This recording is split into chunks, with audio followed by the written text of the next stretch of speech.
Abhishta Supurakam Guru Ganaera Shishya Sambhushitam Chintya Chintya Samasta Veda Nipunam Shri Rupa Pantanugam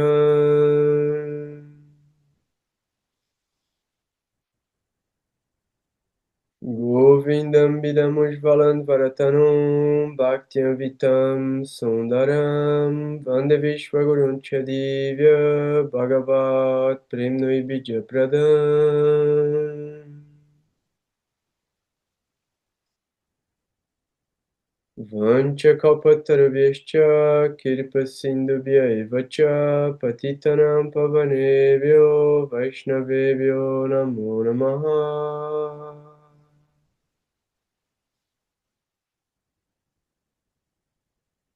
Om Agyanantimirandasya Gyanagyanam Shalakaya Shashuram Militam Yena Tasmai Shri Gurave Namaha Jai Gurudev, Jai Gurudev, Jai Gurudev, Jai Gurudev. Saudações a todo mundo. Fico muito feliz a gente estar aqui em mais um encontro do grupo de Astrologia Védica. E a gente sempre aproveita esses encontros, né, para trazer conteúdos filosóficos que são a base para o entendimento e a interpretação de qualquer coisa que a gente precisa dentro do mapa da gente. Então, para a gente poder interpretar e olhar para o próprio mapa, a gente precisa entender quais são os paradigmas que regem a manifestação do karma. Então, uma coisa muito importante é a gente fazer um estudo do Bhagavad Gita, porque o Bhagavad Gita ele já traz um resumo de todas as formas como a gente pode executar as nossas atividades e qual é a finalidade, a meta última de cada uma dessas atividades. E a gente vai entender também, distribuído dentro do Bhagavad Gita, como se manifesta o karma, como se manifesta a ação, como se manifesta a mente, como se manifesta a inteligência, como se manifesta a renúncia, como se manifesta a meditação, como se manifesta a austeridade, como se manifestam os modos da natureza material, como se manifesta Prakriti, Purusha. Então, tudo isso é um conhecimento fundamental para a gente olhar para o mapa da gente e entender como o karma está atravessando a gente. Porque a gente é condicionado pelo nosso próprio karma. Então, é simplesmente através de um conhecimento mais elevado do que o conhecimento que a gente já tem, que a gente é capaz de avaliar mais apropriadamente as coisas que acontecem com a gente. Então, é sempre muito importante lembrar, né, todos os méritos e todas as glórias por esse conhecimento são dos mestres espirituais. Então, o que a gente está acessando hoje, tanto da parte filosófica, quanto da parte devocional, Bhakti Yoga, quanto da parte de Jyotish, então a parte matemática, astronômica, geométrica, da análise da astrologia védica, isso também foi deixado por mestres fidedignos. E esses parâmetros precisam ser trazidos, né? A gente precisa colocar sempre e evidenciar a importância de qual é o olhar que a gente está dando para o estudo do nosso mapa natal. Então, muito mais do que pensar em se tornar um astrólogo, a gente tem que pensar que a gente está investigando a respeito da verdade suprema sobre nós mesmos. Esse é o primeiro passo. E se a gente em algum momento pensar, mas eu estou estudando para me tornar um astrólogo, porque eu quero revelar essa verdade para as outras pessoas.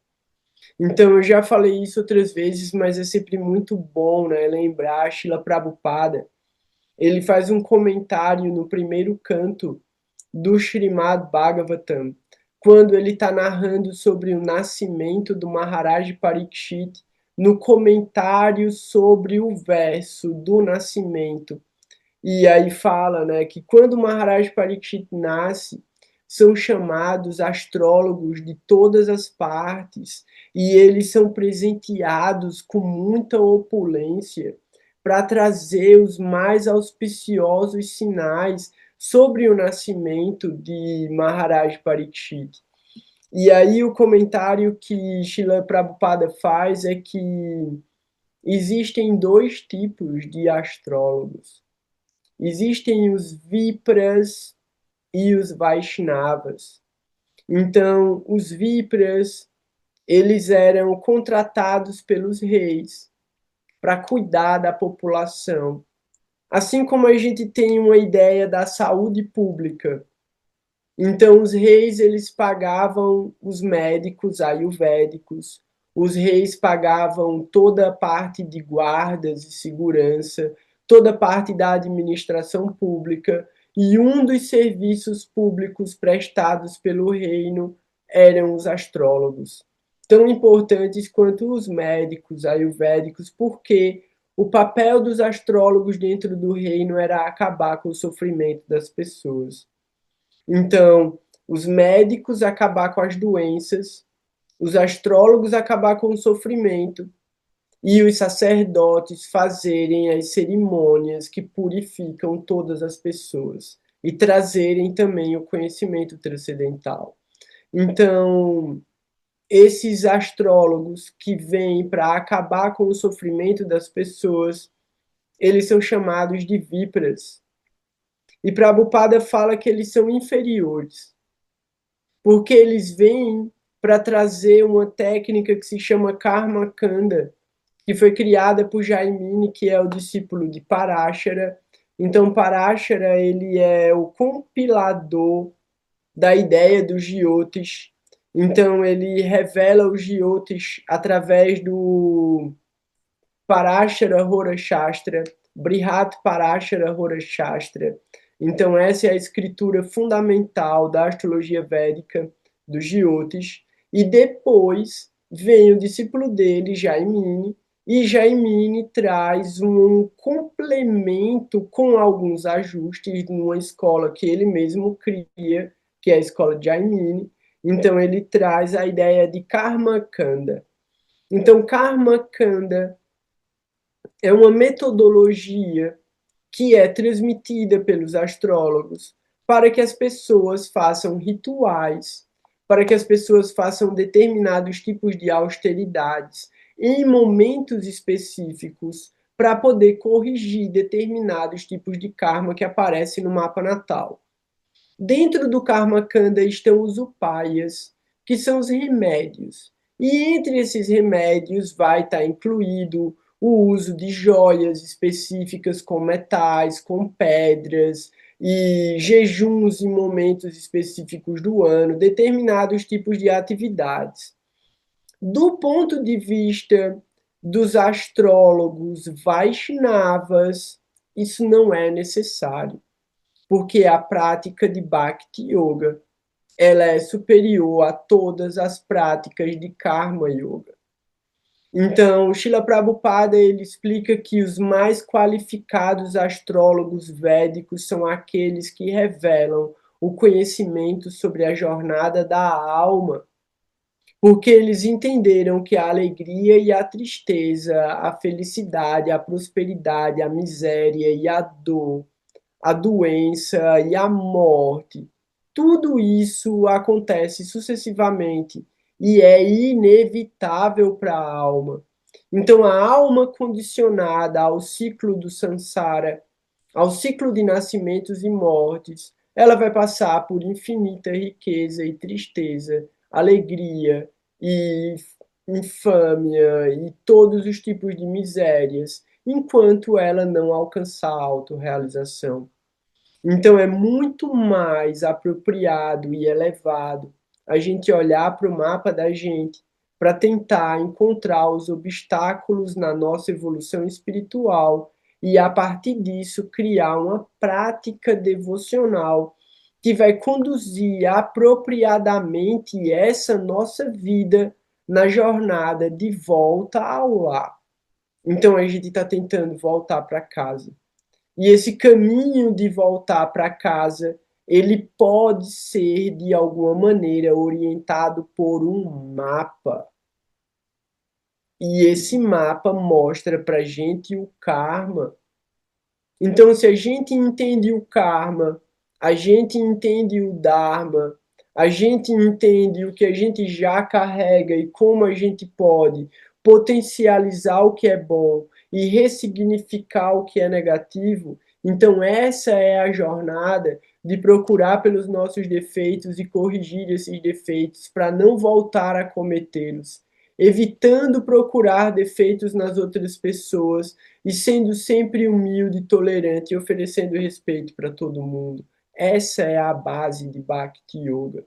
E aí, a partir daí, Shravana, Kirtana, Smarana, Vandana, Archana, Sevanam, Dasyam, Sakyam, Atmanivedanam e, em última análise, Sharanagati. E aí são as 9 práticas de Bhakti Yoga que a gente já abordou sobre elas em alguns momentos. O que é que a gente vai fazer no encontro de hoje? Primeira coisa, a gente vai fazer uma revisão rápida, graficamente, para entender signo, casa, posicionamento de planeta, para a gente falar sobre as efemérides que estão acontecendo no céu agora, porque o céu está super animado. Até o dia 7 vai ter um movimento de novo no céu e coisas muito interessantes e auspiciosas acontecendo também. Então, muitas oportunidades e muitas janelas positivas da gente gerar méritos espirituais. Então, mesmo as debilidades, né, estão sendo compensadas, mesmo os grahas considerados naturalmente maléficos, eles estão recebendo forças muito benéficas nesse período que a gente está agora, e isso é muito interessante. Então, uma coisa que é sempre bom lembrar, né, para quem está assistindo pelo YouTube, é que quem acompanha pelo grupo de estudos, né, pelo grupo do WhatsApp e quem acompanha online, consegue tirar dúvidas, fazer perguntas e trazer o próprio mapa para ser analisado. Então, hoje a gente vai fazer a análise do mapa da Nilda, até porque ela traz uma questão muito interessante de ajuste do horário de nascimento, porque ela não tem precisão no horário que ela nasceu. Então, eu fiz um mapa aproximado, utilizando uma técnica que eu vou explicar, e eu vou compartilhar a tela e a gente vai também deixar sempre o canal aberto para qualquer pessoa fazer pergunta a qualquer momento. Então, o que eu vou falar agora, eu quero que seja o mais simples possível. Eu quero que quem puder também já aproveite, pegue caneta, pegue papel, para quando for olhar para o PDF do próprio mapa, saber olhar o que é que eu estou mostrando agora. Então, não tem pergunta que, assim, não tem pergunta inútil, todas as perguntas são importantes. Então, qualquer dúvida é só levantar a mão e eu posso justamente aproveitar essas perguntas mais simples. Então, assim, vamos fazer o seguinte: eu quero que vocês perguntem, vocês que estão chegando novos agora.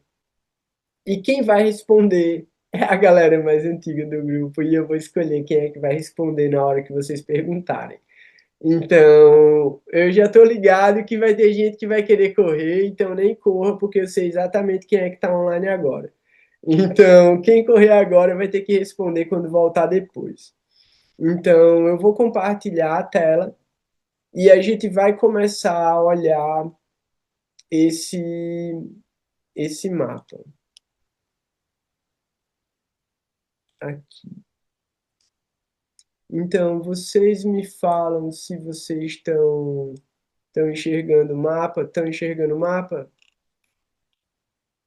Precisa que eu aumente o tamanho da... Deixa eu ver se eu consigo aumentar aqui. Aumentou não? Não aumentou, né?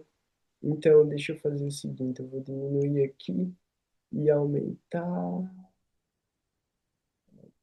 Peraí.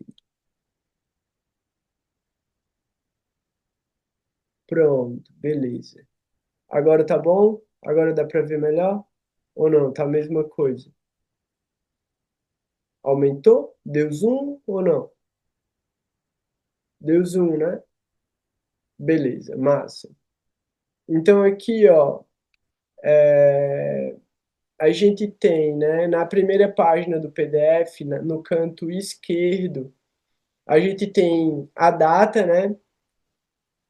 Aí aqui eu coloquei só Piri, mas o nome é Piripiri. E eu coloquei um horário aproximado. Eu coloquei 5 horas da manhã, porque a especulação é entre 4:30 da manhã e o dia amanhecendo. Então, o que é que eu fiz, né? Já vamos direto para o mapa. Aqui está o mapa. O que é que eu fiz aqui? Eu coloquei o Sol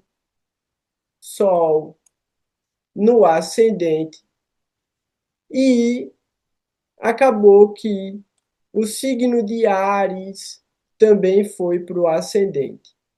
Então aqui a gente tem duas maneiras sincronizadas de se olhar para um mapa que a gente não tem o horário correto de nascimento. Uma das formas da gente olhar para esse mapa é colocando o Sol no ascendente. O Sol no ascendente está aqui. A outra maneira é pelo Kala Purusha. E o Kala Purusha é quando Ares está na primeira casa. Então, a primeira observação que eu quero fazer aqui é a seguinte: esse desenho, esse formato de mapa, ele é o formato do norte da Índia. Então, existem três jeitos de você criar o desenho do mapa. Esse é o que eu mais gosto, esse é o que eu sei usar melhor. Mas uma outra pessoa que goste do formato do sul da Índia também pode usar o formato do sul da Índia. Eu acho esse mais legal, eu acho esse mais bonito, eu acho esse mais geométrico. E como é que as casas estão distribuídas dentro desse formato específico? Exatamente como os números estão distribuídos. Então aqui, ó, essa é a primeira casa do mapa, esse é o ascendente. Aqui é a segunda casa do mapa, aqui é a terceira casa do mapa, aqui é a casa 4, casa 5, até chegar à casa 12. Beleza. Todos os mapas vão ter as casas fixas. As casas não mudam de lugar.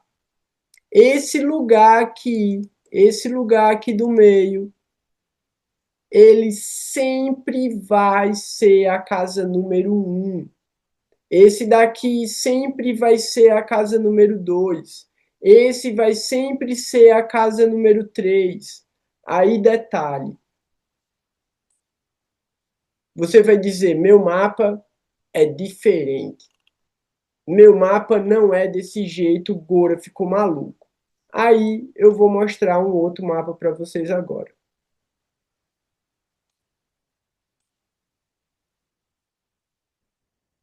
Esse mapa aqui, ó.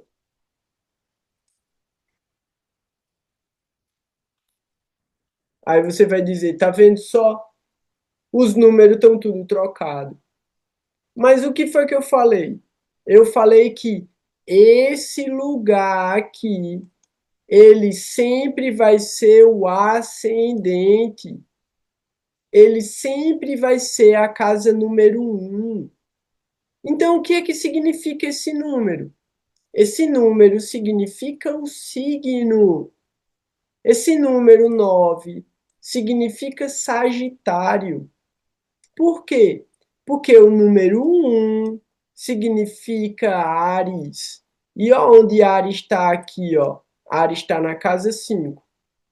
Então, Ares, Touro, Gêmeos, Câncer, Leão, Virgem, Libra, Escorpião e Sagitário. Sagitário é o número 9. Então quer dizer que esse ascendente é o signo de Sagitário.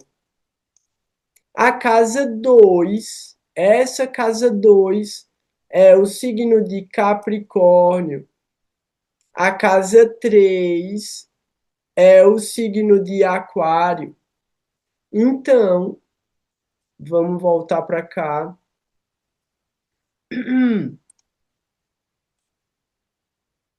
Boa, cadê? Aqui, pronto. Então, esse formato aqui é para a gente entender a distribuição das casas. Pergunta. Agora é a hora de perguntar. Pergunta aí, levanta a mão, liga o microfone que eu já vou explicar como que a gente olha para o entendimento e o significado dessas casas. Alguém tem alguma pergunta? Beleza. Então vamos lá. Quando a gente olha para a distribuição das casas através do Kala Purusha, a gente está olhando para o corpo da gente. Então, o corpo da gente começa com Áries, que é a cabeça, Touro, que é a boca e o pescoço, Gêmeos, que fala sobre a parte mais baixa do pescoço, o ombro e os braços, Câncer, que fala sobre o peito, os pulmões, Leão, que fala sobre o coração, Virgem, que fala sobre o estômago e os órgãos digestivos, e aí a gente tem Libra, que fala sobre os órgãos sexuais externos, e a gente tem Escorpião, que fala sobre os órgãos excretores e os órgãos sexuais internos. A gente tem, assim, tem divergência também, né? Porque os órgãos sexuais externos também podem estar relacionados com o signo de Escorpião, né? Então, a casa 9 fala sobre os quadris, a casa 10 fala sobre as coxas, a casa 11, o signo de Capricórnio fala sobre as coxas, o signo de Aquário fala sobre as canelas e o signo de Peixes fala sobre os pés. Isso se chama Kala Purusha Kundali. Então, essa distribuição dentro das casas é um jeito da gente olhar para o mapa da gente também e tentar entender onde pode se manifestar alguma questão de saúde, alguma questão médica. E vão tendo várias subdivisões aí também. O olho direito é uma casa, o olho esquerdo é outra casa, o ouvido direito é uma casa, o ouvido esquerdo é outra casa, e aí o braço direito é uma casa, o braço esquerdo é outra casa. Você divide, espelha o mapa e distribui essas energias. E aí determinadas nakshatras também falam sobre órgãos específicos e determinados planetas falam sobre áreas específicas do corpo. Como é que isso acontece? A gente pensa Saturno. Saturno fala sobre os ossos, os dentes e, em alguns casos, o cabelo, principalmente no caso de barba. Marte fala sobre o sangue. Vênus fala sobre a regeneração e a reprodução. Mercúrio, ele fala sobre o sistema nervoso. Júpiter fala sobre a gordura e o açúcar no corpo. A Lua fala sobre a questão emocional, psicológica.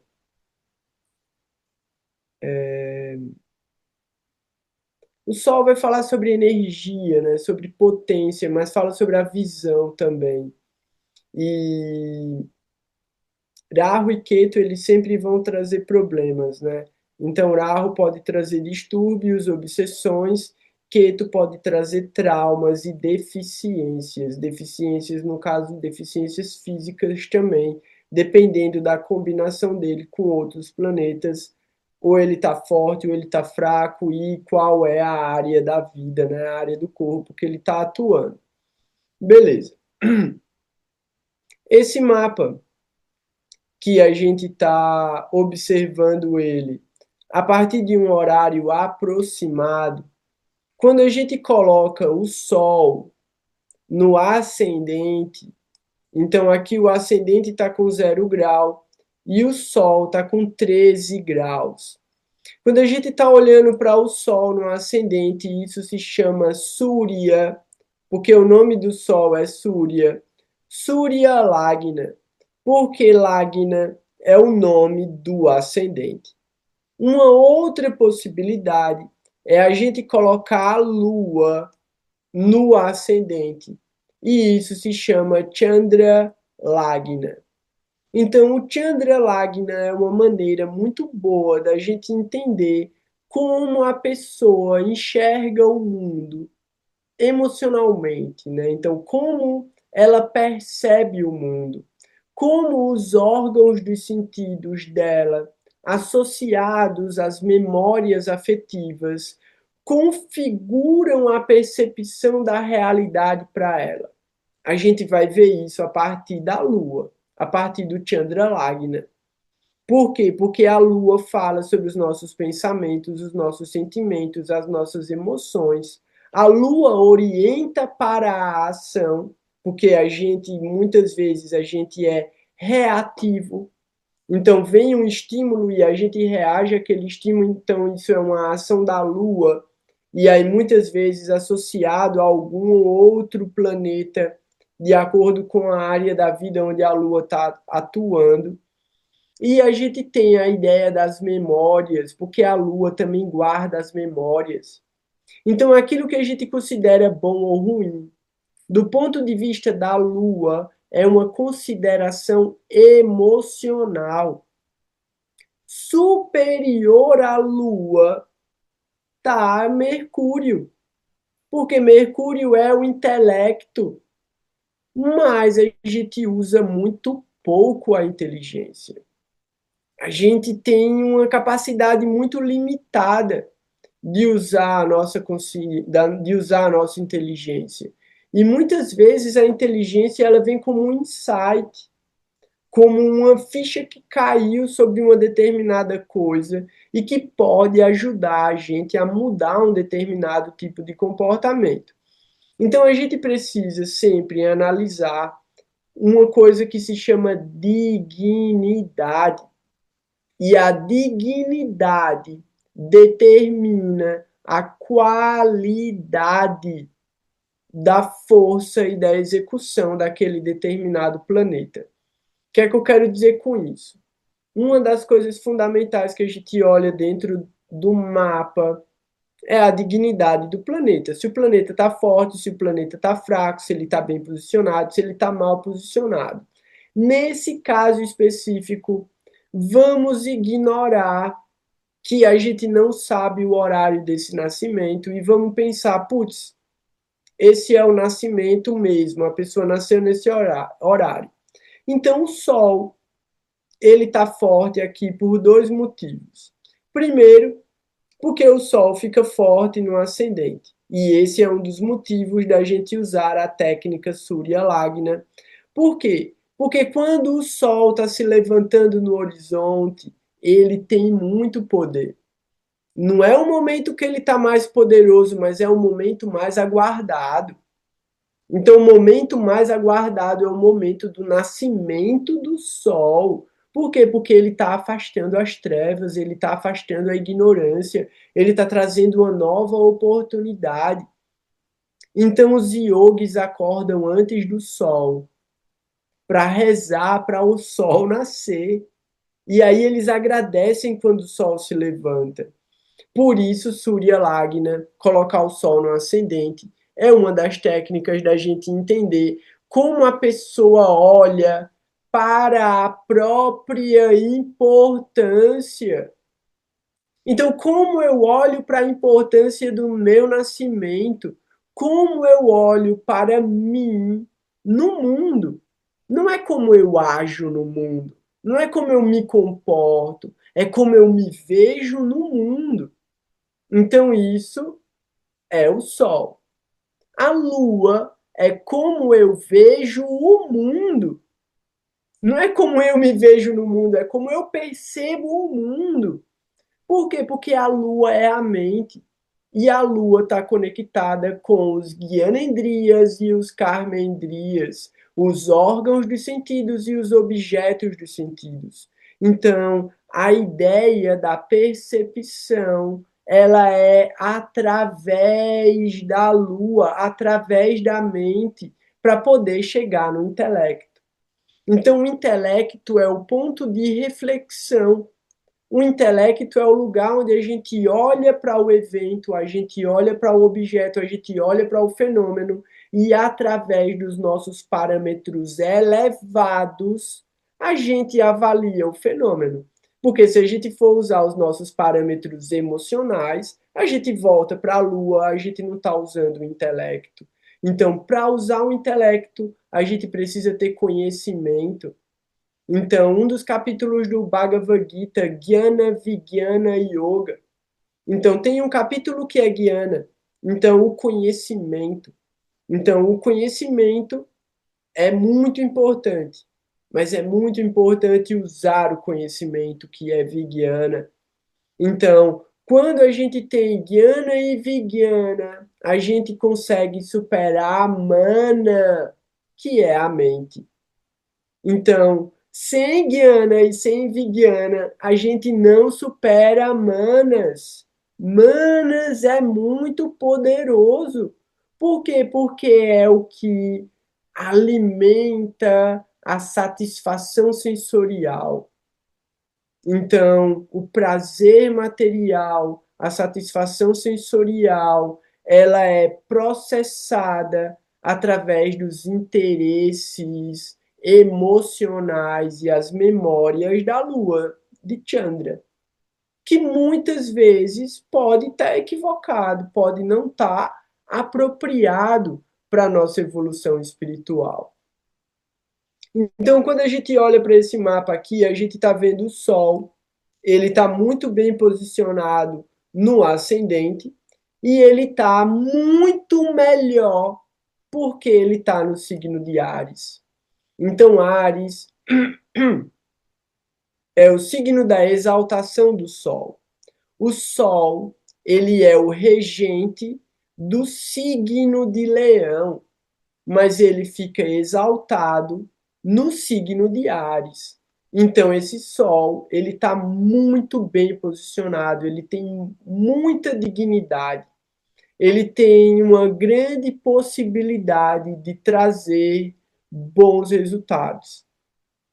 O Sol, ele também representa o pai, a relação com o pai, e em alguns casos, o Sol pode representar o nosso ego também. Então é muito importante a gente saber avaliar as características positivas e as características negativas, mesmo da força e dignidade de um determinado planeta. Por quê? O Sol é considerado meio maléfico. Na minha opinião, não existe meio maléfico. Ou você é bom, ou você é ruim. Não tem esse negócio de ser ruinzinho, não, pô. Ruinzinho. Ruinzinho não presta do mesmo jeito. Então, assim, o Sol é um maléfico. A Lua também é considerada meio maléfico. Por quê? Porque alguns astrólogos consideram que o lado brilhante da Lua, Shukla Paksha e Purnima, é extremamente positivo. E o lado Krishna, o lado escuro, Krishna Paksha, e aí Amavasya também é positivo, só é negativo em alguns aspectos, tornaria a Lua ambígua, positiva ou negativa. As duas coisas são verdade, mas as duas coisas contêm elementos negativos dentro dela. Então, o que é que a gente tem que considerar aqui? Mais uma vez, Krishna, no Bhagavad Gita, no capítulo que ele fala sobre meditação, ele está explicando para Arjuna, Arjuna, a mente, ela pode ser a sua melhor amiga, mas ela também pode ser a sua maior inimiga. Então, aquele que aprendeu a controlar e subjugar a mente tem a mente como a sua melhor amiga. Mas aquele que é controlado pela mente, muito provavelmente vai ser destruído. Então, esses são os parâmetros que a gente tem que olhar para a realização, a manifestação efetiva da ação dos planetas, dos grahas. Então, a Lua, o que é, qual é a grande tendência da Lua? Qual é a grande tendência da nossa mente? Pensar, sentir e desejar para o próprio benefício. Então a gente tem que estender isso, estender o nosso amor. O que é que significa a Lua? A mãe, a maternidade, a relação com a mãe, as memórias, a nutrição, o cuidado, esse lugar afetivo, um lugar de acolhimento, um lugar de muito possível perdão. Mas no aspecto negativo, a lua vai carregar mágoas, a lua vai ser egoísta, a lua vai alimentar o sol com uma ideia de falso ego, de poder, de prestígio, de buscar cada vez mais por posição material, por riqueza material. Então, tudo são ajustes que a gente vai fazendo de acordo com a forma como o karma que cada um desses grahas vai trazendo ao longo da nossa vida. Então, olhando para esse mesmo mapa, a gente olha para a casa número 2. Então, aqui a gente tem o signo de Touro na casa número 2. E a gente tem Vênus no signo de Touro. Vênus domiciliado, Vênus no próprio signo. Está muito bem posicionado.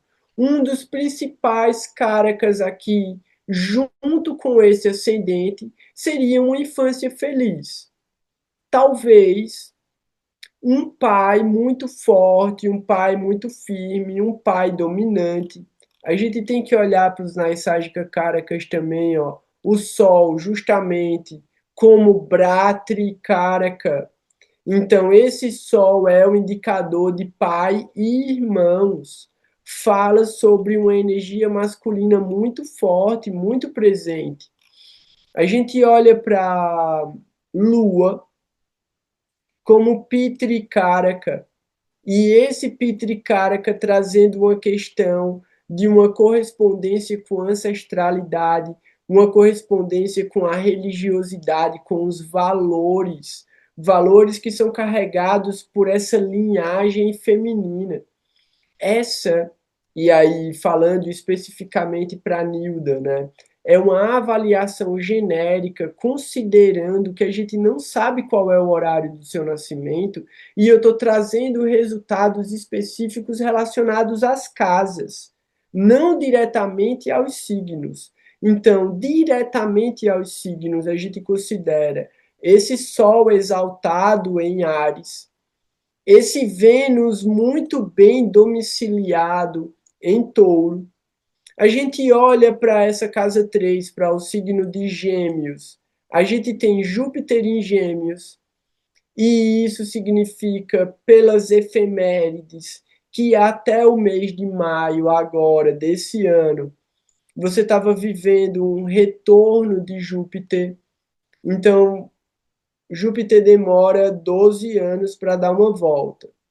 Então, você deve estar com 36 ou 30, 48.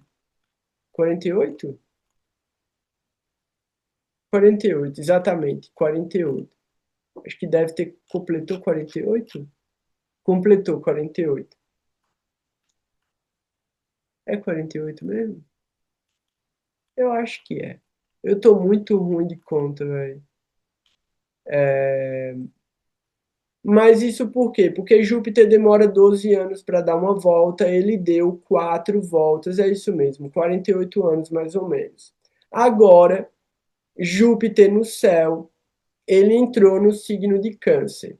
A gente vai avaliar as efemérides daqui a pouco. Agora eu estou falando sobre dignidade de planeta e como observar o posicionamento dos planetas nas casas. Então, essa é a casa número um, essa é a casa número 2, essa é a casa número 3, essa é a casa número 4.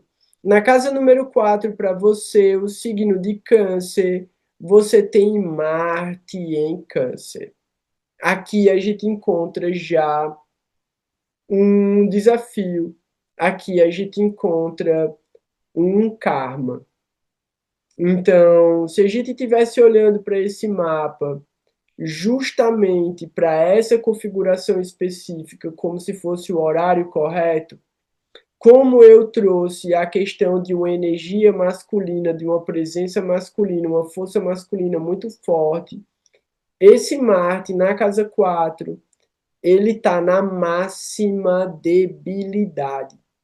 Então, o lugar mais difícil para Marte é o signo de Câncer. E a própria casa 4 do mapa. Então, aqui, essa energia, que é uma energia ativa, uma energia masculina, uma energia de fogo, ela está dentro de um ambiente emocional, um ambiente muito carregado de sentimentos. E Marte, ele tem uma certa dificuldade para lidar com restrição e frustração. Então, uma das características aqui é um dosha chamado Mangalik Dosha. Esse Mangalik Dosha ele traz uma perturbação dentro do ambiente doméstico, familiar e dos relacionamentos.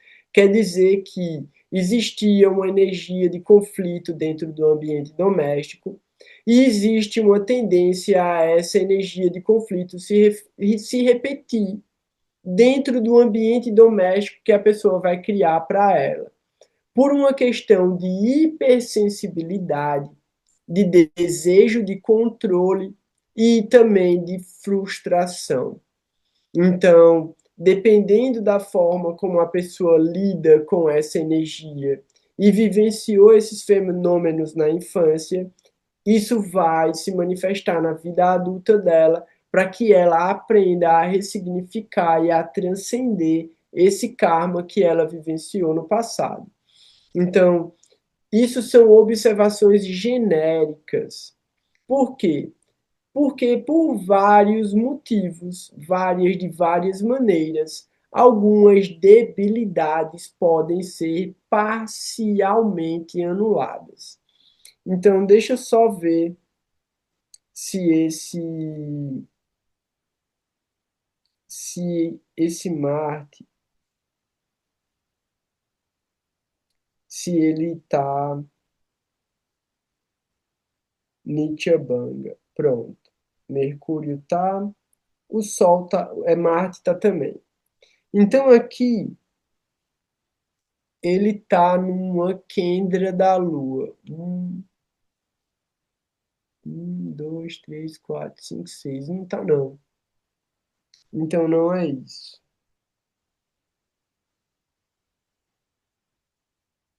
Aqui ele não tá explicando. Ah, ele tá numa Kendra do Sol. Talvez seja por isso. Então, assim, existem diferentes formas de anular a debilidade de um planeta. Algumas debilidades são anuladas de maneira mais efetiva e outras de maneiras menos efetiva. Nesse caso, o fato de Marte estar numa casa Kendra está anulando parcialmente a debilidade dele, mas não anula o dosha, por exemplo. O Mangalik dosha continua acontecendo. Então, o que eu quero dizer é o seguinte: o fato desse Marte não ter dignidade, ele está mal posicionado, faz com que os resultados que ele vai trazer na vida da pessoa sejam mais desafiantes do que se ele tivesse bem posicionado, como é o caso do Sol e como é o caso de Vênus. A mesma coisa cabe para o caso de Saturno. E aí Saturno, ele ainda tem alguns detalhes a mais. Por quê? Porque esse Saturno, ele está em Leão. E aí aqui a dignidade de Saturno também está afetada. Saturno está na casa 5 do mapa aqui, ó, com 0 grau. Então, esse Saturno com 0 grau aqui, ele está num signo que é Leão, que não é bom para ele. Por quê? Porque o Sol e Saturno não são amigos. Então, a dignidade de um planeta relacionado ao signo é determinada pela relação dos planetas regentes. Parece complicado, mas não é tão complicado assim quando você entende que existem dois grupos de planetas. Um grupo de planeta é formado por Saturno, Vênus, Mercúrio, Rahu e Quetu. O outro grupo de planetas é formado pelo Sol, a Lua, Júpiter e Marte. E aí tem um detalhe: Mercúrio, na real, ele escolhe o lado que está ganhando. Ele gosta mais de Saturno, Vênus, Rahu e Quetu do que dos outros.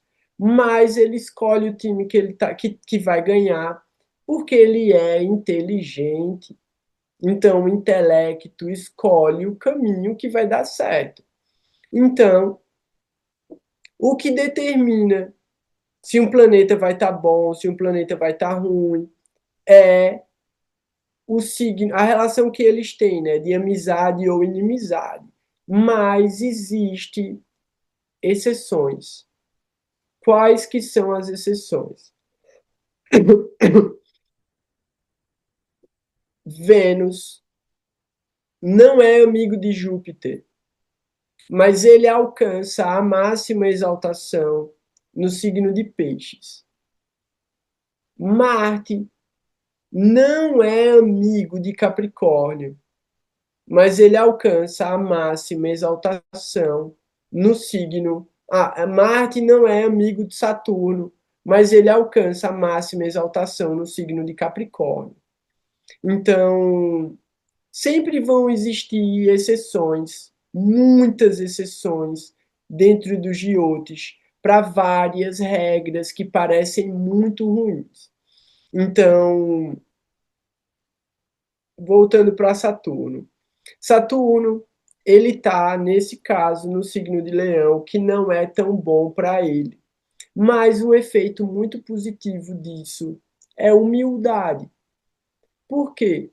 Porque Saturno traz o aspecto de trabalho duro, de esforço, de humildade, de filantropia, de ajudar os mais fracos. E esse Sol, ele está muito poderoso em Áries, ele está muito forte em Áries, e ele poderia ficar extremamente egoísta.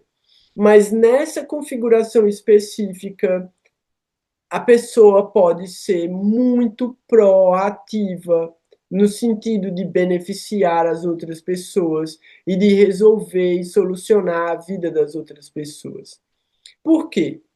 Porque esse Marte debilitado na casa 4, ele envia o Shakti Drishti, que é o olhar mais poderoso dele, para a casa 10 do mapa, que é a casa do trabalho.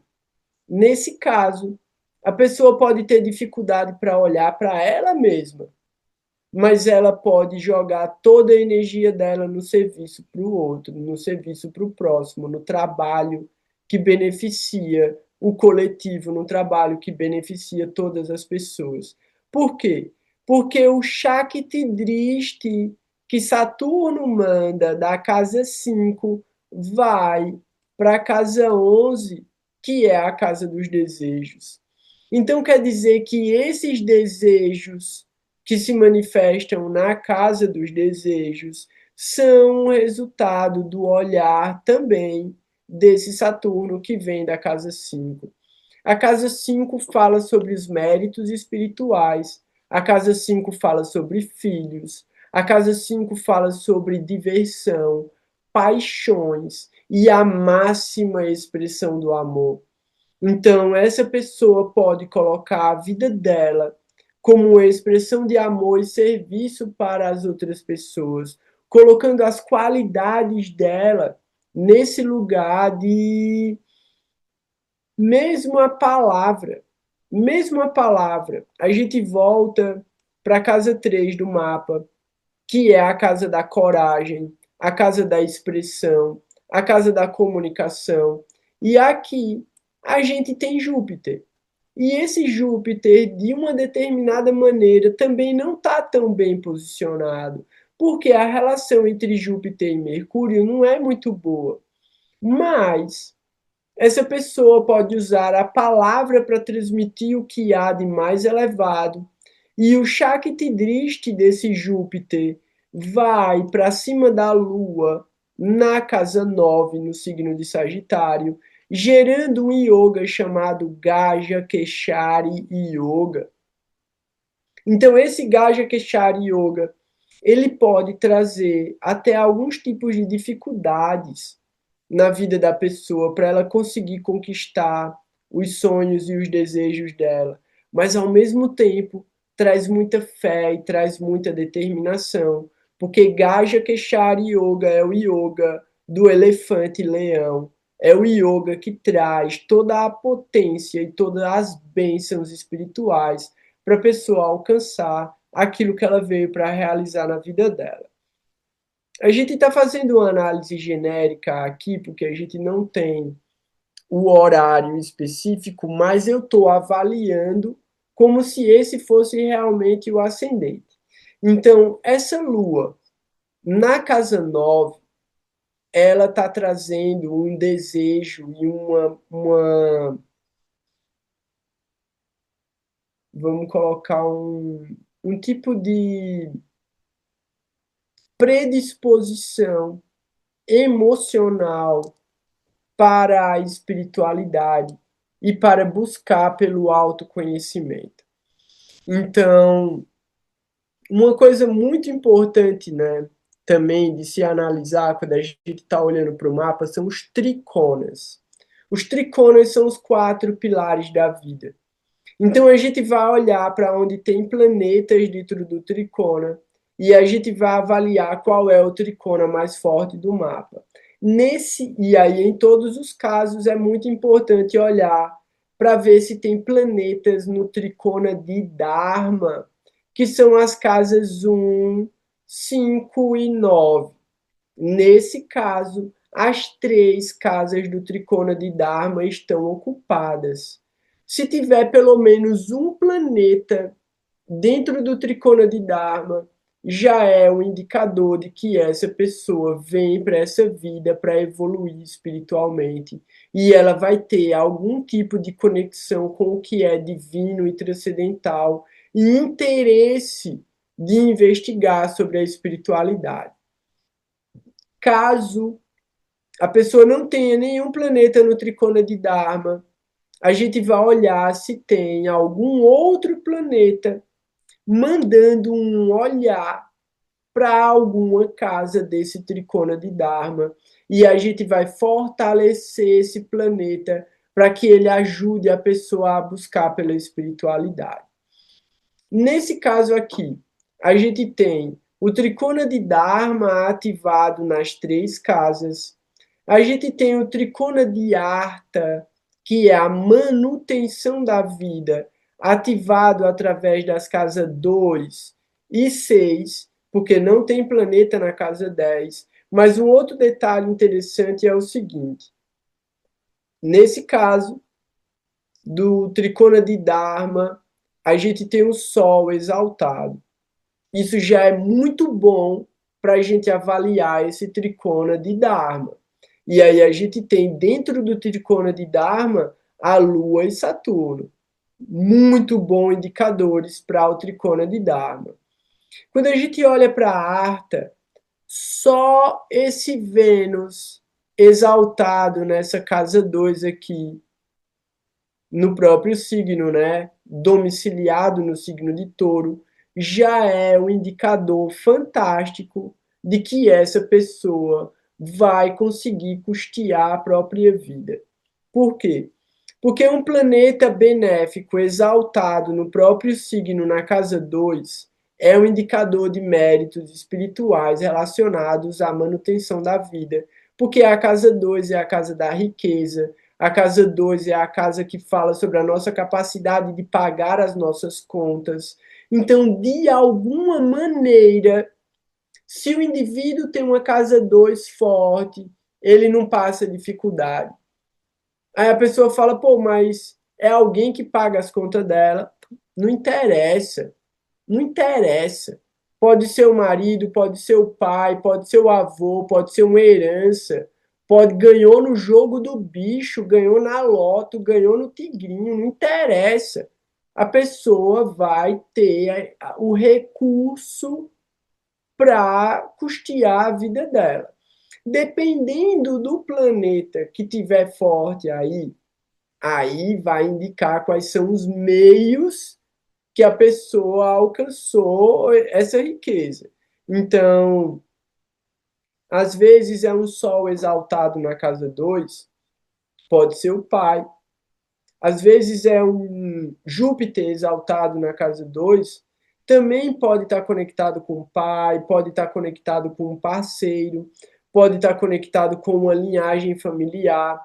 Às vezes não tem nada na casa 2, mas tem na casa 8. E aí a pessoa recebe uma herança. Porque a casa 2 é a casa oposta, a casa 8 é a casa oposta à casa 2. E o Shakti Drishti de um benefício que venha da casa 8 manifesta na casa 2. Como que isso acontece? Viparita Raja Yoga acontece muito. Um Viparita Raja Yoga da casa 8. Então, os resultados ao contrário da casa 8.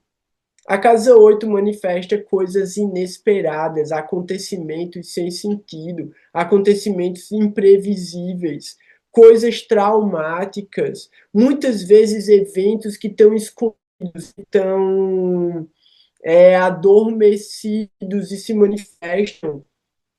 Então, às vezes, a passagem, a morte de alguém próxima é o resultado de um evento que acontece na casa 8 do mapa. Qual é o resultado positivo de um evento negativo como esse? A pessoa ganhar uma herança. Então, a casa 8 foi ativada, mas o resultado veio pela casa 2. Então, foi uma coisa extremamente negativa. O que? Morreu alguém.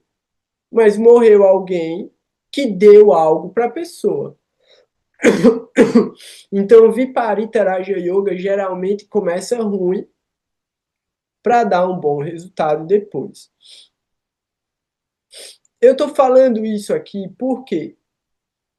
Porque quando a gente olha para a casa 12 desse mapa, a gente olha para esse Mercúrio em Peixes. E Mercúrio em Peixes está na máxima debilidade, assim como esse Marte está na máxima debilidade no signo de Câncer. Mas essa máxima debilidade ela está anulada por um yoga específico, Viparita Raja Yoga. Por quê?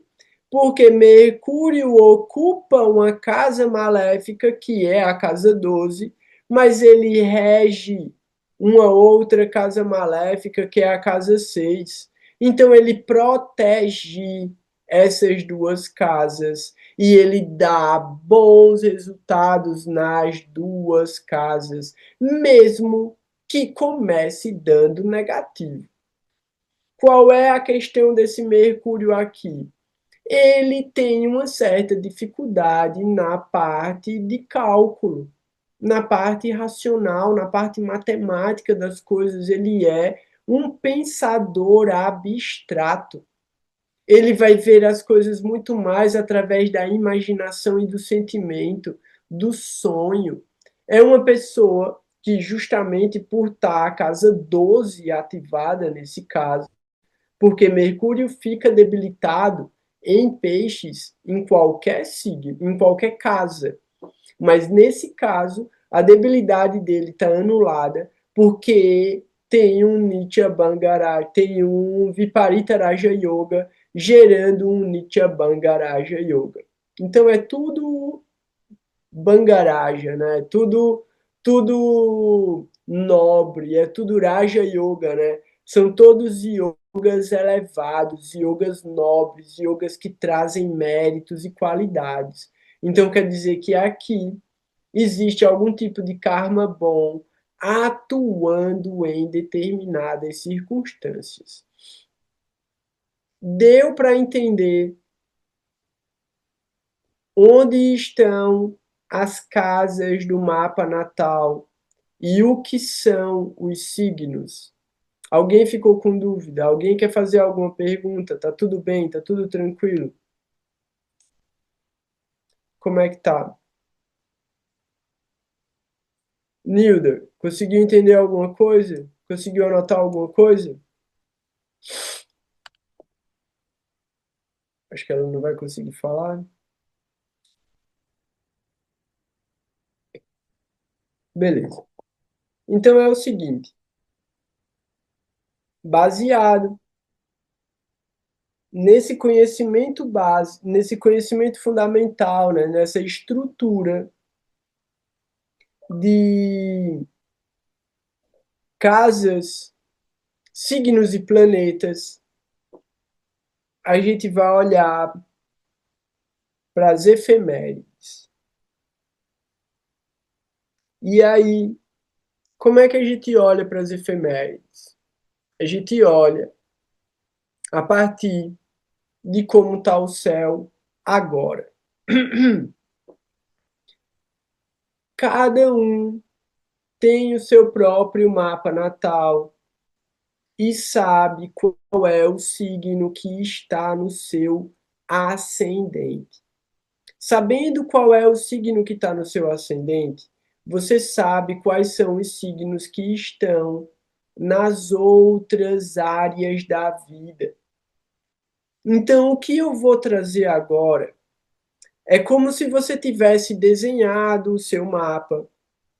E aí você tem todas as áreas da vida, todos os signos e todos os planetas de uma cor. Vamos supor, tá tudo azul. E aí agora você vai vir com uma canetinha vermelha e você vai escrever em cima do seu mapa natal onde estão os planetas transitando no céu agora, para você saber qual é a área da vida que está acesa, a área da vida que aquele planeta está ativando, que ele está mexendo. Porque os planetas, eles são os professores, os planetas, eles são aqueles que trazem as perguntas de determinada área da vida. Cada planeta ensina uma disciplina diferente. Então, quando ele entra numa área da vida, ele que ensina aquela disciplina está tirando daquela área da vida as perguntas que você precisa responder de acordo com a disciplina dele. E quando ele encontra outros professores dentro daquela área da vida, porque a gente tem um planeta no mapa natal e ele está lá no mapa natal. E aí vamos supor que Saturno está passando por cima daquela área da vida e naquela área da vida você tem um determinado planeta. Quer dizer que Saturno e aquele planeta, durante esse período, eles estão conversando, eles estão trocando informações e perguntas ao seu respeito, e os dois juntos estão trazendo questões, estão trazendo situações.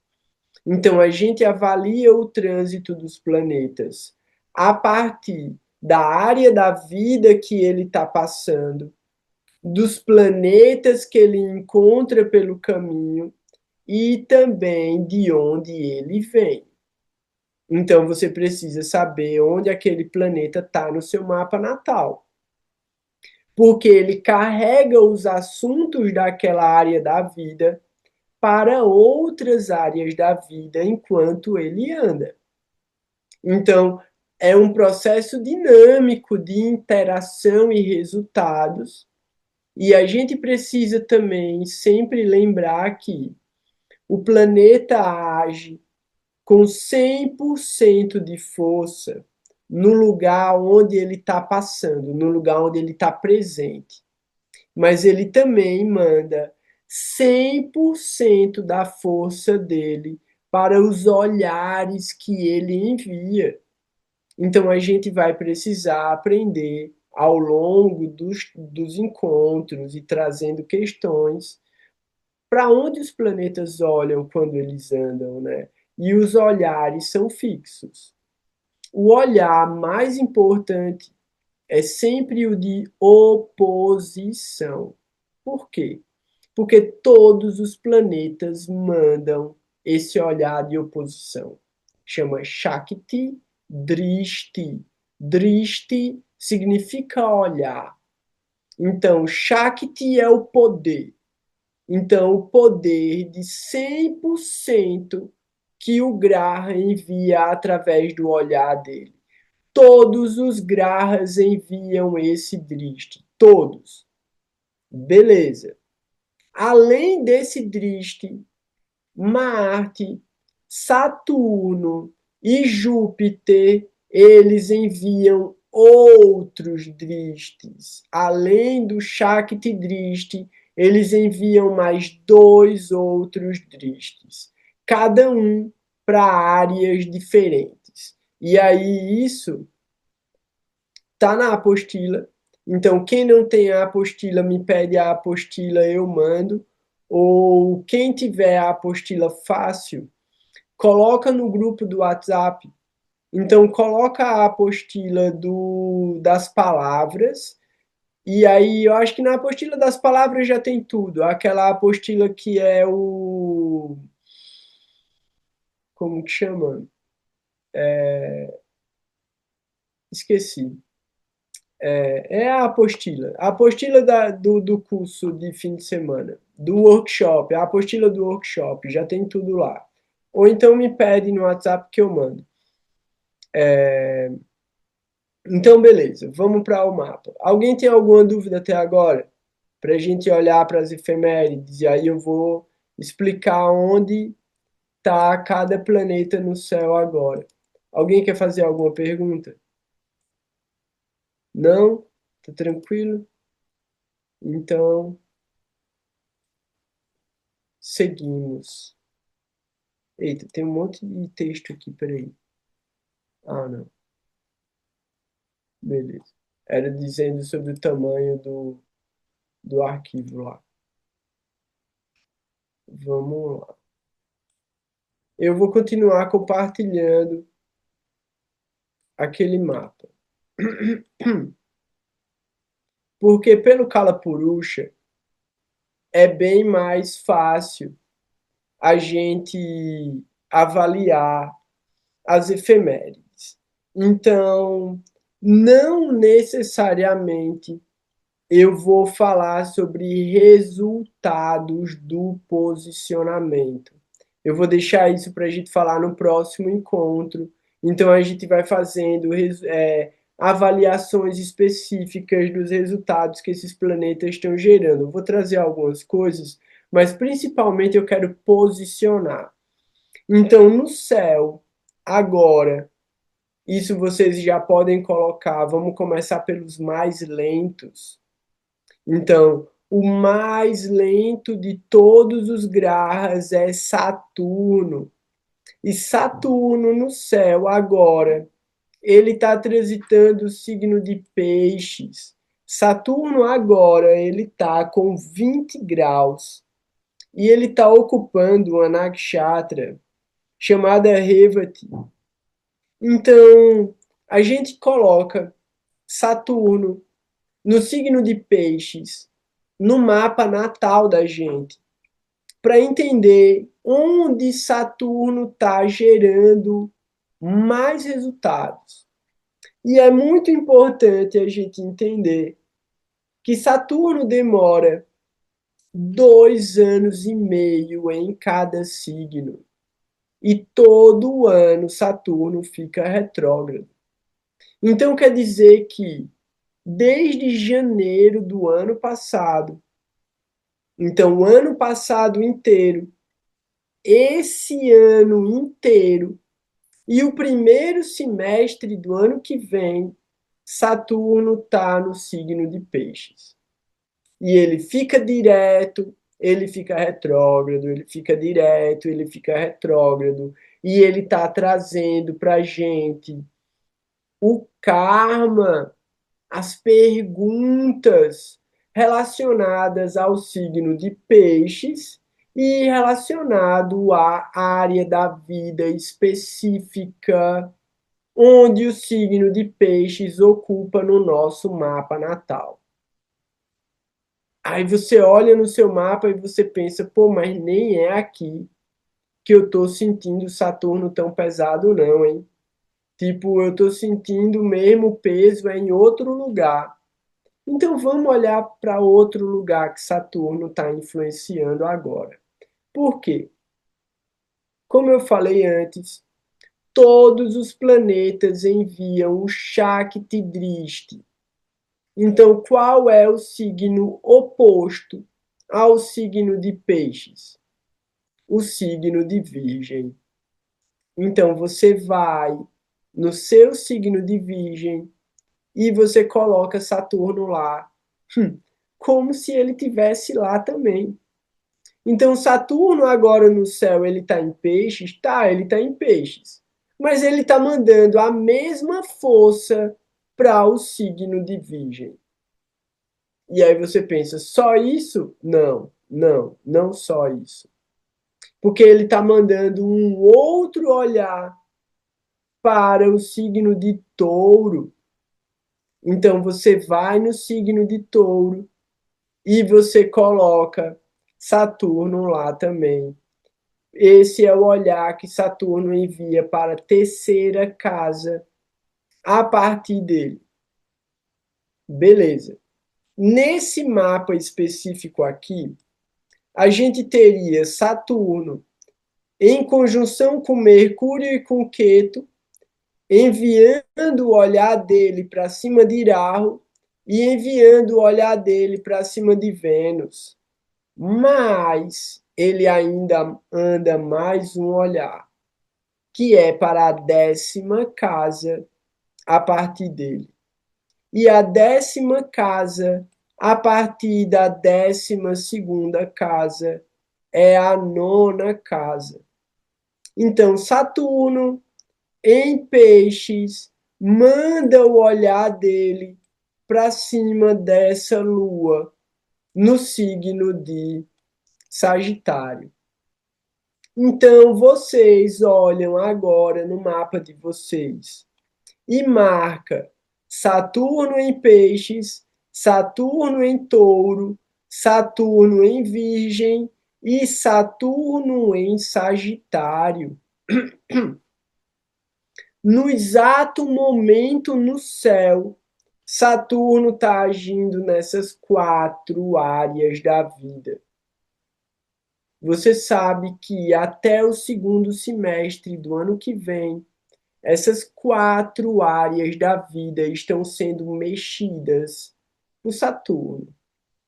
Qual é o principal papel de Saturno? Purificar. Ele vem para limpar. Por quê? Porque ele mostra a sujeira. Ele mostra onde está o karma mais pesado e mais difícil. Por quê? Porque é o que demora mais a limpar.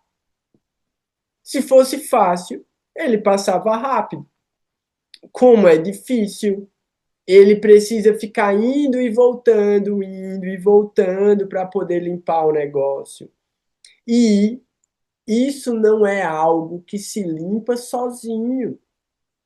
Por quê? Porque justamente as 4 áreas da vida que Saturno está mexendo trabalham juntas. Então, olha para essas 4 áreas da vida no seu mapa e procura entender como que pode ter alguma energia aí que exige trabalho duro, que exige humildade, que exige você pensar como esse lugar torna você uma pessoa melhor a partir do momento em que você busca agir de uma maneira mais apropriada nessas áreas da vida. Saturno ele vai trazer uma necessidade de flexibilidade. Saturno vai trazer a necessidade de tolerância, porque o que Saturno quer fazer é julgamento. Saturno quer cobrar, Saturno quer julgar. Saturno ele quer, de uma certa maneira, ele quer justiça e às vezes ele pode querer vingança também. Então a gente tem que ter muito cuidado com a ideia do senso de justiça, porque na realidade o que a gente busca é pela misericórdia, pela compaixão e pelo perdão. Então a gente tem que oferecer isso na mesma medida em que a gente deseja isso para a gente. Então essas são algumas características importantes da gente entender como Saturno atua e aonde Saturno está atuando no céu agora. Então, Saturno no céu agora está no signo de Peixes, mandando a força dele também para Touro, Virgem e Sagitário. Beleza? Todo mundo marca esses signos no mapa natal. A gente vai olhar agora para Arahu e Ketu. Não vamos colocar dristes para Arahu e Ketu. Vamos só observar o movimento deles. Então, você vai para o signo de Aquário e você coloca em Aquário Rahu, a cabeça do dragão. E você vai para Leão e você coloca Ketu, que é o nó do sul, o corpo do dragão. E você vai ver que essas 2 áreas da vida, são essas 2 áreas da vida que vão estar ativadas agora por essa movimentação de energia, que muitas vezes é uma energia, no caso de Keto, de autopreservação e de reação explosiva. Então, ou a gente está se protegendo de alguma maneira, ou a gente está reagindo explosivamente a algum estímulo que a gente não estava preparado para ele de alguma maneira. Então, você olha isso para o signo de Leão no seu mapa. E o signo de Aquário é o lugar onde estão transitando as ilusões, as obsessões, os desejos, e muito dessa questão hedonista e de uma busca por uma satisfação imediata a qualquer custo. Saturno não, Rahu.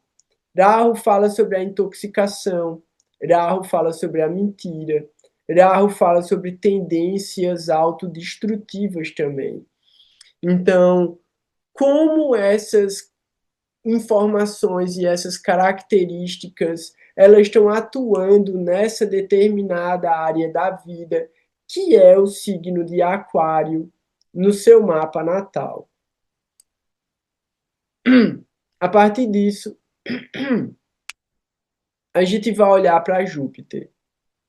Júpiter agora, putz, era bom. Deixa eu ver se eu consigo compartilhar o, o mapa de hoje aqui, rapidinho. Alguém quer fazer alguma consideração? Alguém quer fazer alguma pergunta?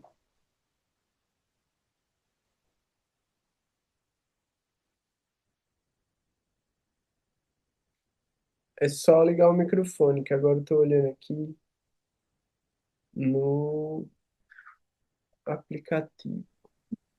Você está comentando sobre Keto e Rahu, né? E Sim, logo vai se encontrar com Keto, né? E aí eu estou curiosa em relação a isso, o que que pode rolar. é... peraí, rapidinho. Foi a Rafaela que falou, né?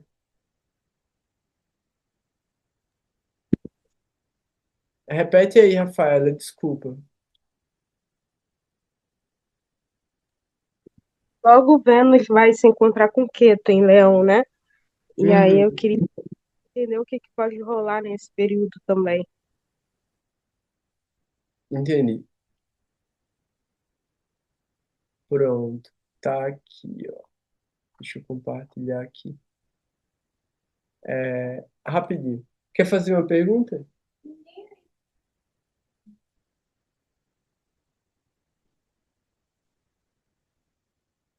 Alguém aí tem Rahu ou Ketu em Leão e Aquário no mapa natal para estar vivendo a experiência dessa sobreposição dos nodos? Não, né? Ninguém.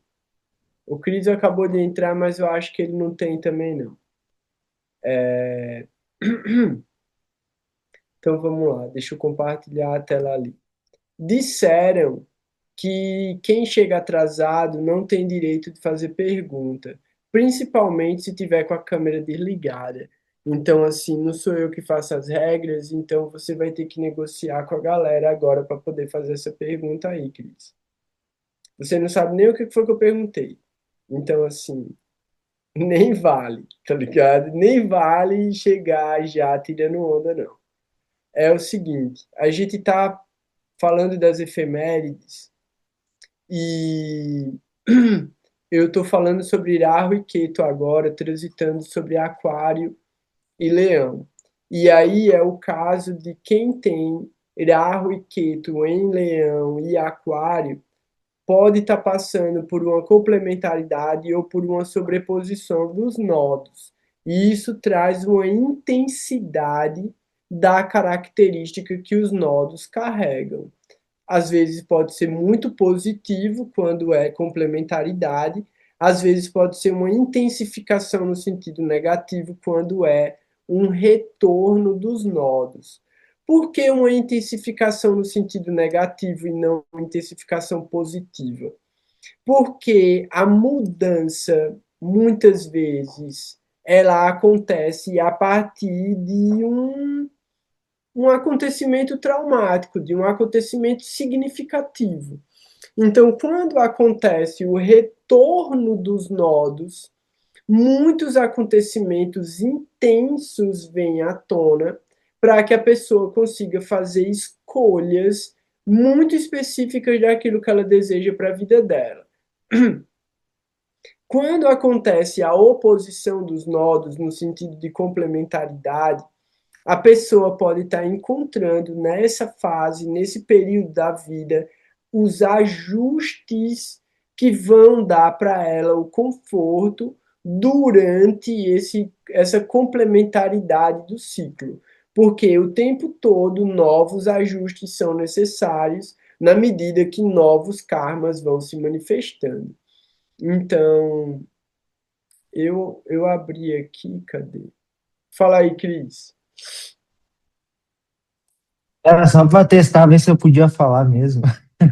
Não, boa noite, Igor. Tudo Diz bem? aí. Então, eu vi que ele vai trocar daqui um tempinho para Danista, né? Acho que é final desse mês. E eu tenho, por exemplo, eu tenho a Lua nessa casa e Rara e a Lua, eles não têm não é muito bom juntos, né?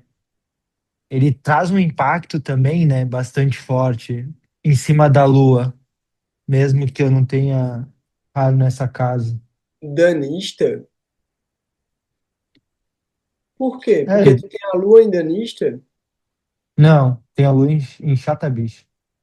Eu tenho o Saturno ainda nisso. Não, mas eu digo que Raro vai fazer essa mudança, né, daqui uns dias. Isso, né?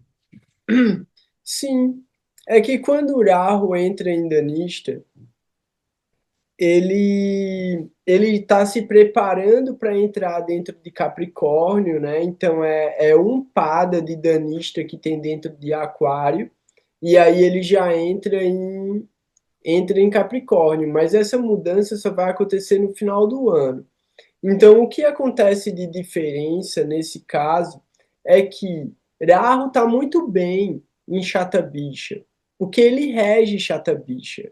Então, de alguma maneira, alguns caracas de Rahu são facilitados. O que é que eu quero dizer com isso? A gente olha para Rahu como um maléfico, como um planeta demônio. Mas, velho, ele tá dentro da gente e a gente tem que aprender a lidar com essa energia. Então, quando o Rahu tá com uma tendência benéfica, ou quando ele tá com dignidade, é o melhor momento da gente criar um bom relacionamento com ele e trazer ele pro lado da gente. Então, ele ainda tá. E ele ainda tá por dois motivos. Por quê? Porque Rahu tem uma tendência positiva dentro de Aquário natural e ele tem uma tendência melhor ainda dentro de Chatabicha. Então ele está terminando o período dele dentro de Chatabicha, né? Ele passou os padas, né? Ele está no pada 1 agora. Do pada 1 de Chatabicha, ele vai para o pada 4 de Danista. Quando ele entra dentro de Danista, a energia se transforma. Por quê? Porque a energia de Danista é uma energia de criação e manifestação. Porque é uma energia de ritmo, é uma energia carregada da potência de Marte, é uma energia que tem uma coisa de determinação muito forte também, de resiliência. E aí esse pada dentro de Aquário, ele tem um caráter de transformação da ação. Por quê? Porque chata bicha, né? A gente está olhando para Rahu, Rahu anda ao contrário. Mas chata bicha é uma nakshatra de transmutação. Chata bicha é uma nakshatra de vórtex, né? É um buraco negro.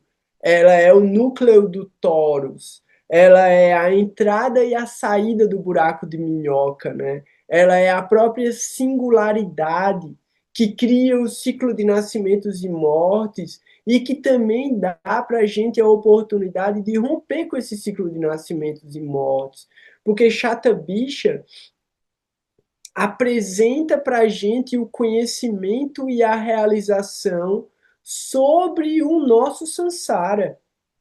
Porque quando a gente está olhando no sentido direto, você passa de chata bicha para Purva Bhadra Pada. E Purva Bhadra Pada é a purificação através do fogo.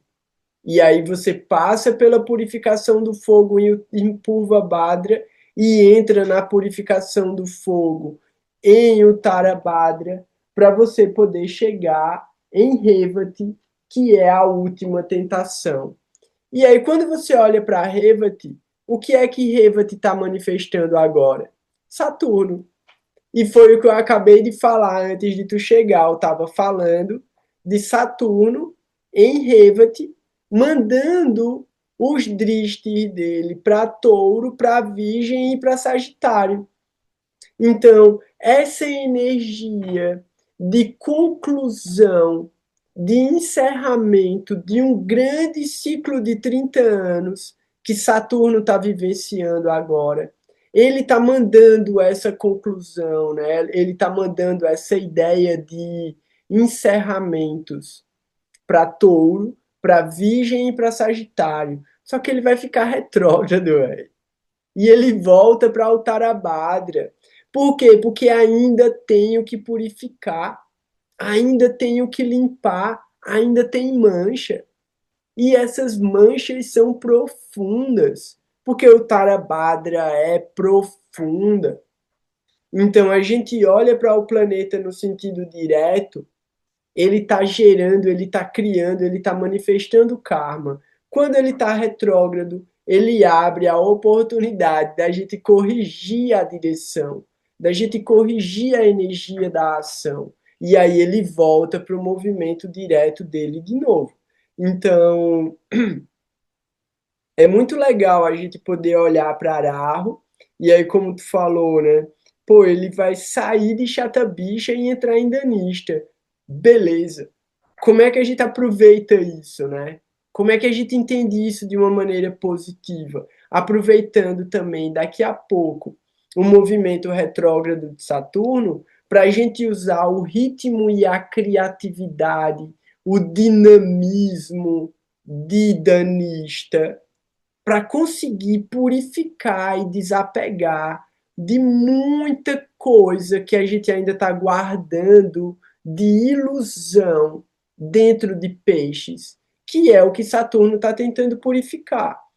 E se a gente olhar objetivamente pelo Kala Purusha para o que Saturno está tentando purificar, a gente olha para a casa 2, que é o signo de touro, pelo Kala Purusha. Casa 2, signo de touro. Segurança material. A gente não confia, velho.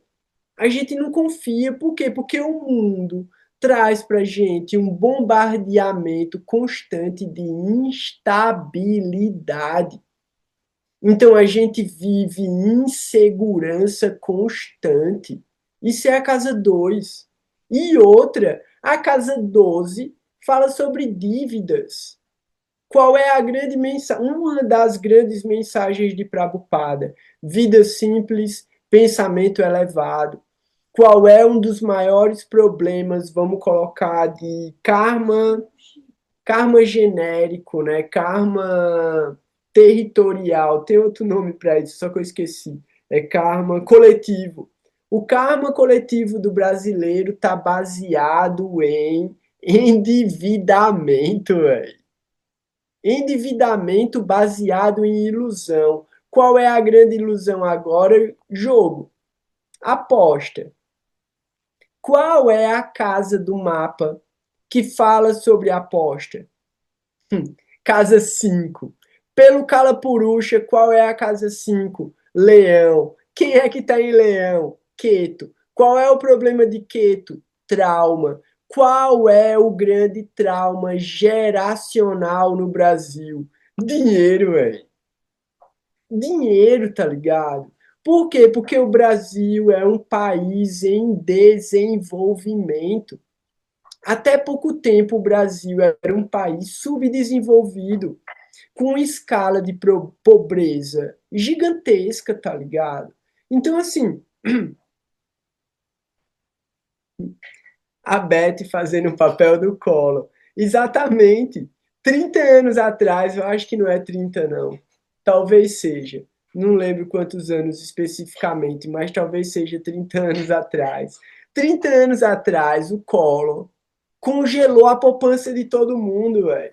Poupança também está relacionado com a casa 12, com esse lugar de guardar. É uma relação da casa 12 com a casa 2. Aí a gente pensa, segundo olhar de Saturno, casa 6. A casa 6 ela vai trazer essa questão muito relacionada com o nosso lugar de servir e o papel do trabalho. O que é que está acontecendo agora no Brasil? A discussão da escala 6 por 1, que olha para o trabalhador. E quem é que fala sobre o trabalhador? Saturno. Saturno é o trabalhador. Saturno é o trabalho duro. Saturno é o esforço. Saturno são as pessoas mais humildes. Então, esse olhar que vai para a casa 6 está indicando também ideias dessa relação, né, de ressignificação do trabalho. Pronto, a Rafaela falando, tá tendo greve dos motoristas. Vai ter um monte de treta. Não tá tendo um caos social agora por causa da Copa do Mundo. Porque o fim da escala 6 por 1 já tinha que ter sido votado há mais de um mês. E não está sendo votado porque não tem pressão popular. Porque na hora que tiver ônibus pegando fogo, carro pegando fogo, empresa sendo depredada, véi, no instantezinho eles votam, tá ligado? No instantezinho os caras aprovam o negócio e aí vai tudo se resolve e acaba todos esses problemas. E aí, só pra gente terminar, né? O olhar de Saturno sobre o Kala-Purusha. Quando Saturno olha para cima de Sagitário, ele está trazendo um olhar de limpeza e purificação sobre as instituições, instituições educacionais de ensino superior e principalmente instituições espirituais. Então está vindo à tona muitos eventos e muitas imagens, né, de grandes líderes corruptos, de grandes instituições espirituais sendo usadas para lavagem de dinheiro do crime. Então, assim, a forma como a gente olha para a religião, ela está sendo transformada do ponto de vista institucional. Isso é Saturno, pô, isso é tudo Saturno, é um Graha. E a gente está olhando para um Graha de maneira genérica, pelo Kala Purusha.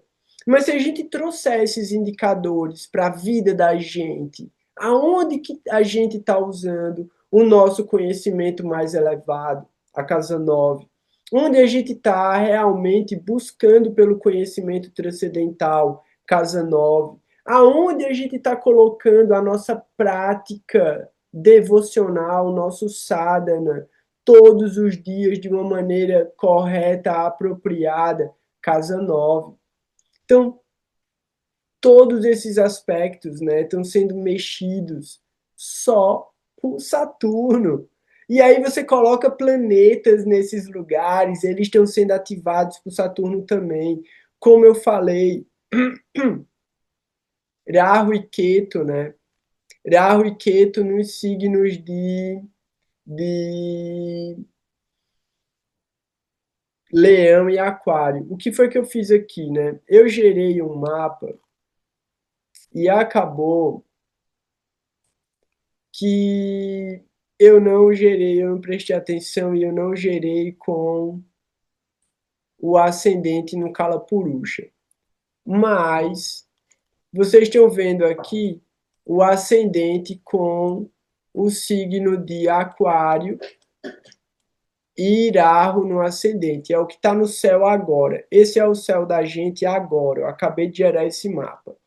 Então a gente está tendo aqui, ó, como eu estava falando, Saturno em Peixes, mandando o olhar dele para cima de Touro, e a gente tem Marte em Touro.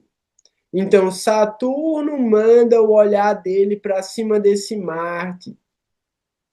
E aí muita gente pode estar impaciente, muita gente pode estar nervoso, muita gente pode estar desconfortável dentro do seu ambiente de segurança. Então, assim, a gente está vendo aqui, né? Dentro de Câncer tem uma baguncinha, tem uma aglomeração dentro do signo de Câncer. E o signo de Câncer, pelo Kala Purusha, é a casa 4, é um ambiente doméstico. A gente não vai chegar na casa 4 agora, eu estou falando sobre Marte. Por que eu estou falando isso? Marte em Touro, pelo Kala Purusha, ele está afetando a casa 2. Então a gente pode estar sentindo agora, justamente esse mês, e aí talvez ainda o mês que vem, o efeito de despesas criadas por impulso. Então, algumas pessoas podem estar vivendo esse mês e o mês que vem uma certa dificuldade e um apertozinho financeiro ali, porque ficou mais pesado o cartão, ou teve uma despesa que não estava tão programada e acabou pesando em cima desse mês, né? Porque Marte, ele tem uma coisa muito impulsiva. E a casa 2, que fala sobre essa questão da boca, pode estar fazendo com que a pessoa acabe também se expressando num tom um pouco mais agressivo, um pouco mais ressentido. A pessoa pode estar mais sensível à frustração também. E tem que ter cuidado com compulsão alimentar, para não querer compensar com comida a angústia e a ansiedade que está passando agora no momento. Então é muito interessante ter cuidado com esse Marte, inclusive porque ele está em crítica. Muito cuidado com a língua, para não falar coisas que vai se arrepender de ter dito, não teve que pedir desculpa depois. E eu garanto para vocês que o tom de voz está alterado. Então, assim, as pessoas estão sensíveis, as pessoas estão nervosas, então fala mais alto, fala mais rápido e ouve com mais sensibilidade também. Então é muito importante a gente ter cuidado com isso, porque o olhar de Saturno para cima de Marte torna Marte ainda mais duro, ainda mais cruel e ainda mais pesado em algumas circunstâncias. A gente olha para esse mesmo Marte, já que a gente está olhando para Marte, porque eu estava falando sobre os dristes de Saturno, né? Então, Saturno manda um olhar para cima de Marte, Saturno manda um olhar para cima de Virgem, Saturno manda um olhar para cima de Sagitário. Beleza. Marte, que recebe o olhar de Saturno, manda um olhar para cima de Queto no mesmo grau, galera. Então, assim, ó, Marte está com 8 graus, Queto está com 8 graus. Esse olhar é de intensidade máxima. Muito cuidado com reações explosivas, principalmente quando for alguma questão relacionada à posição, ego, prestígio ou mesmo posição familiar dentro do ambiente doméstico com os filhos, para quem tem filhos. Muito cuidado com a reação para não ter reações explosivas, porque Marte e Queto são extremamente traumáticos. Eles causam violência traumática, seja pela palavra, seja por ações físicas mesmo. É importante ter cuidado com viagens, cuidado com o trânsito, cuidado com discussões de todos os tipos. Marte manda um outro olhar dele para o signo de Escorpião. Então, olhem para o signo de Escorpião, porque a força que Marte está mandando para esse Escorpião está misturada com a força de Saturno. Então, pode ser que alguém esteja querendo cobrar coisas do passado, resgatar mágoas antigas e tentar resolver questões que deviam ter sido resolvidas internamente e não agora querer resolver alguma coisa com a mente alterada ou com os sentimentos perturbados. Marte manda outro olhar que vai para o signo de Sagitário. E aqui a gente tem mais uma sincronicidade.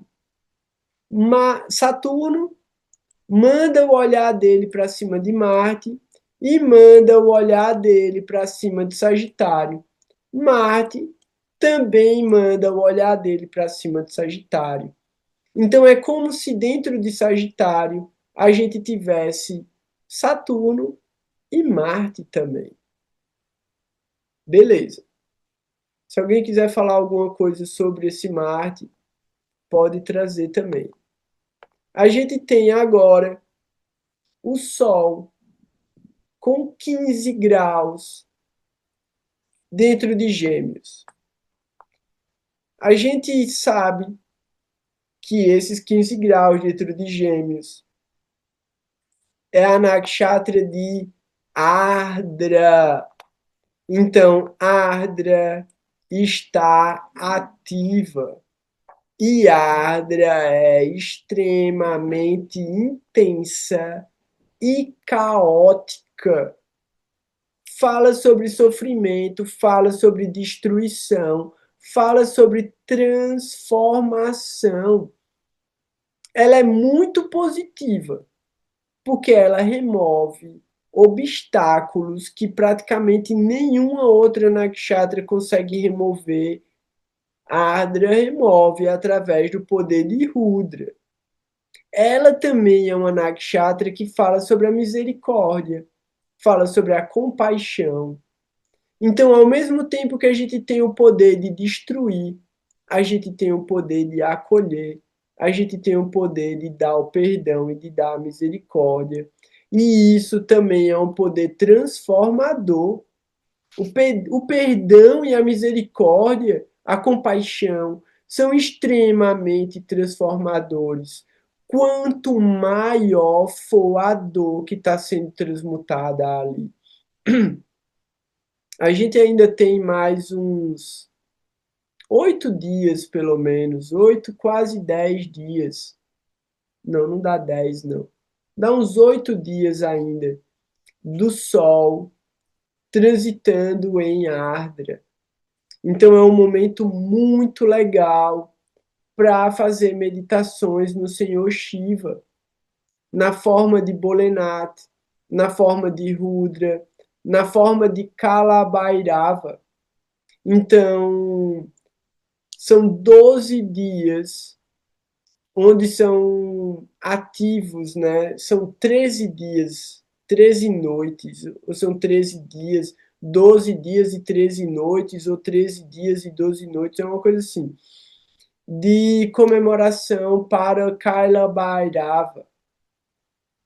Então a gente está no período de festas, né, para essa forma de Shiva, que é uma forma extremamente destruidora na forma do tempo, a manifestação do tempo que destrói tudo, Kala Bhairava, que também é uma forma de Rudra. E aí a gente chega num lugar, sim, e esse Sol manda o Shakti Drishti dele também para o signo de Sagitário. Então, Sagitário, que parece vazio, na realidade está recebendo a força de 3 planetas. Está recebendo a força de Saturno, recebendo a força de Marte, recebendo a força do Sol. A gente olha para o signo de Câncer. Em Câncer, a gente tem Mercúrio retrógrado com 1 grau, Júpiter com 6 graus, Vênus com 27 graus. Até o dia 7, a gente vai ter aqui Mercúrio de volta no signo de Gêmeos. Então, ele volta para o domicílio dele retrógrado, volta a ficar muito poderoso. Então, ele vai estar Shakta, que é retrógrado, e exaltado no próprio signo a partir do dia 7. E a gente vai ter também Vênus entrando no signo de Leão, a partir também já da semana que vem. Então, por enquanto, a gente tem 3 planetas aqui, mas isso vai mudar logo. E aí depois, Mercúrio volta para o movimento direto dele e encontra com Júpiter dentro de Câncer. Júpiter, ele está no signo da máxima exaltação dele e na nakshatra, onde ele dá ótimos resultados. Ele não está mais, justamente, ele não está mais no Pada de Punarvasu, que deixava ele Vargotama, não. Ele já se adiantou, ele já está em Pushya. E em Pushya, ele fica muito positivo, ele fica muito bom também. Então, esse Júpiter, ele está beneficiando muito o signo de Peixes e o signo de Escorpião, através do tricona que ele ocupa, porque os dristes de Júpiter vão para dentro do tricona. Então, os efeitos de Saturno são beneficiados pelo olhar que ele recebe de Júpiter. Isso é muito bom. Por que isso é muito bom? Porque esse mesmo Saturno manda a força dele para cima de Marte e manda a força dele para cima de Sagitário. E tanto Peixes quanto Sagitário são os dois signos regidos por Júpiter. Então a relação entre Júpiter e Saturno aqui tá muito positiva, tá muito boa. Por quê? Porque Júpiter está extremamente exaltado e o Shakti Drishti de Júpiter vai para cima de Capricórnio, que é um signo regido por Saturno. Então, de uma certa maneira, esses grahas estão conectados, fortalecendo, ajudando, potencializando e purificando o karma uns dos outros.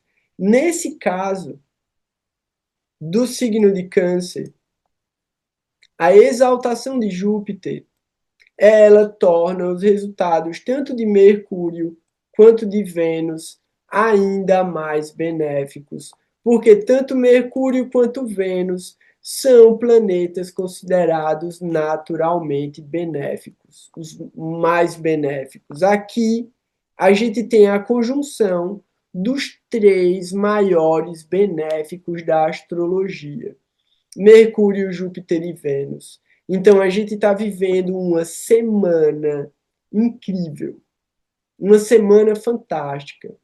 Apesar de qualquer coisa que esteja acontecendo, a gente tem que olhar como uma grande oportunidade de evolução espiritual para essa semana. É uma janela que vem através da força de Mercúrio, Júpiter e Vênus. Então a gente olha, eu estou já falando assim, da combinação e distribuição de força de todos esses planetas, mas essa janela auspiciosa específica, ela atua dentro do signo de Câncer, dentro do signo de Peixes, dentro do signo de Escorpião e dentro do signo de Capricórnio, só por causa de Júpiter. Só por causa de Júpiter. Se a gente olhar para Vênus, a gente ainda olha para Touro, que é onde está Marte, e aí Marte se beneficia por causa de Vênus, e a gente olha para Libra, porque Libra se beneficia a partir de Vênus. Se a gente olha para Mercúrio, tanto Gêmeos quanto Virgem se beneficiam. Gêmeos beneficia o Sol e Virgem é beneficiado tanto pela força de Mercúrio quanto pelo Shakti Drishti que vem de Saturno. Então a gente percebe que praticamente todas as áreas da vida estão ativadas pela presença ou pelos olhares ou pelas regências que os planetas estão mandando. É um período muito bom, é um período muito, muito positivo. A gente tem que aproveitar para estudar, para nossa prática espiritual.